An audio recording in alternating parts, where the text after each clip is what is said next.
प्राचीन काल में महिषासुर नामक एक राक्षस ने कठोर तपस्या कर भगवान ब्रह्मा से वरदान पाया कि कोई भी देवता, दानव या पुरुष उसका वध नहीं कर सकेगा। इस वरदान के बल पर वो अत्यंत अत्याचारी हो गया और तीनों लोकों में उत्पात मचाने लगा। देवता, मनुष्य और ऋषि मुनि सभी परेशान होकर भगवान विष्णु और भगवान शिव के पास पहुंचे।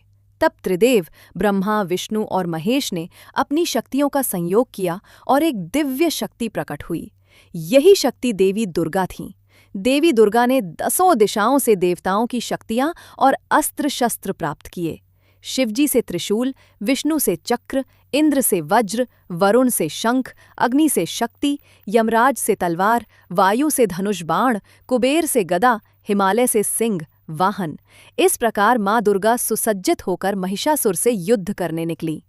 महिषासुर का वध देवी दुर्गा और महिषासुर के बीच 9 दिन और 9 रातों तक भीषण युद्ध चला। अंत में 10वें दिन देवी ने महिषासुर का वध कर देवताओं और संसार को उसके अत्याचार से मुक्त कराया। इसीलिए माँ को महिषासुर मर्दिनी कहा जाता है। नवरात्रि में माँ दुर्गा के 9 रूपों की आराधना की जाती है। अष्टमी या नवमी को कन्या पूजन का विशेष महत्व है। माँ दुर्गा ने असुरों का संहार करने के लिए अनेक रूप धारण किए।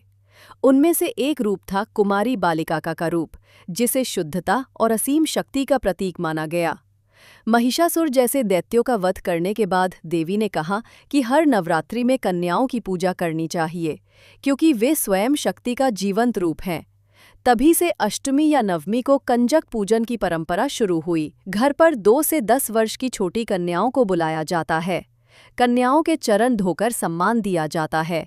माथे पर तिलक लगाया जाता है और हाथ में मौली बांधी जाती है। परंपरागत प्रसाद चढ़ाया जाता है, पूड़ी, काला चना और हलवा। भोजन के बाद कन्याओं को दक्षिणा, फल या उपहार देकर विदा किया जाता है।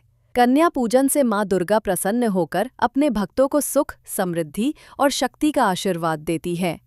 ये परंपरा हमें ये भी सिखाती है कि समाज में नारी शक्ति का सम्मान और आदर करना आवश्यक है।